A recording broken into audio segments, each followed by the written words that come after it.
வணக்கங்க. இன்றைக்கி நம்ம என்ன செய்ய போகிறோம்னாக்க, நம்ம சிம்பிளான நம்ம எல்லாருக்குமே பிடிச்ச பணியாரம் ரெசிபி தாங்க பார்க்க போகிறோம். ரொம்ப சாஃப்டாக எல்லாருக்குமே பிடிக்கும், செய்கிறதும் ஈஸி.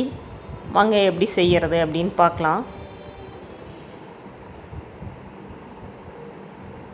இதுக்கு இட்லி மாவு எல்லார் வீட்லேயும் இருக்கும், தேவையான அளவு எடுத்து வச்சுக்கலாங்க. இப்போ அதுக்கு ஒரு தாளிப்பு கொடுத்துக்கலாம். ஒரு பேன் அடுப்பில் வச்சு தேவையான அளவு எண்ணெய் ஊற்றிக்கிட்டு கடுகு, உளுத்தம்பருப்பு, கடலைப்பருப்பு நல்லா பொரிய விடலாங்க. இந்த உளுத்தம்பருப்போட வாசனை தான் இதுக்கு ரொம்ப நல்லாயிருக்கும். அதனால் நான் கொஞ்சம் அதிகமாகவே சேர்த்துக்கிட்டேன். இப்போ ஒரு பச்சை மிளகா கட் பண்ணி வச்சுருக்கேன், அதையும் சேர்த்துக்கிட்டேன். கருவேப்பிலை சேர்த்துக்கிட்டேன். ஒரு பெரிய வெங்காயம் கட் பண்ணி வச்சுருக்கேன், அதையும் சேர்த்துருக்கேன். ஒரு 50% மட்டும் நம்ம வதக்கிக்கலாம். வெங்காயம் முழுசாக வதங்க வேண்டிய அவசியம் இல்லை.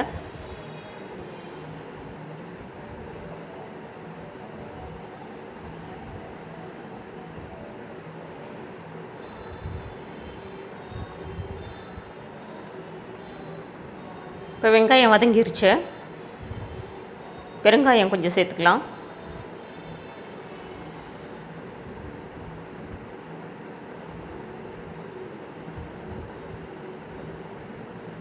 இப்போ வதங்கினதை இட்லி மாவோடு சேர்த்துக்கலாம்.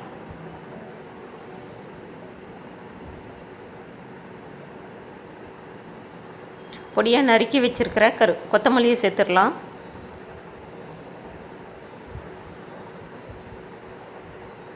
இப்போ பணியார மாவு ரெடி ஆயிடுச்சு.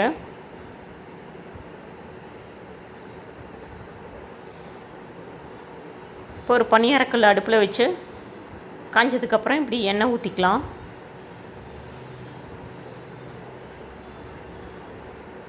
ஒரு 3/4 அளவுக்கு மட்டும் மாவு ஊற்றலாங்க.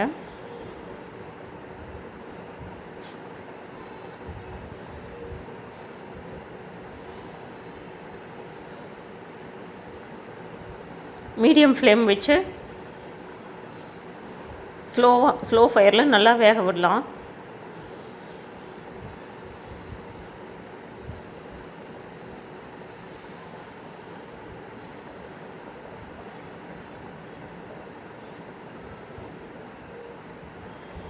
நான்ஸ்டிக்காக இருந்தால் கொஞ்சமாக எண்ணெய் விட்டு நம்ம சுட்டு எடுத்தாலே போதும்.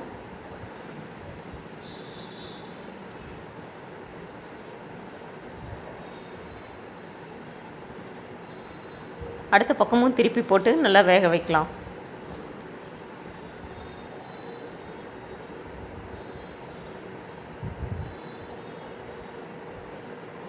எல்லா பக்கமும் ஈக்குவலாக வெந்து வர மாதிரி திருப்பி திருப்பி போட்டு நம்ம சுட்டு எடுக்கலாம்.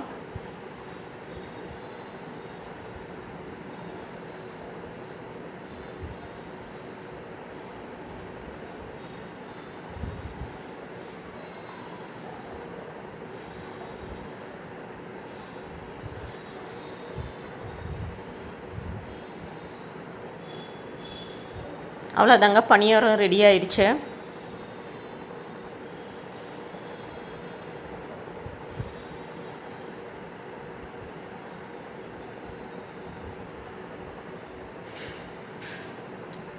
சுட சுட சர்வ் பண்ணலாம்.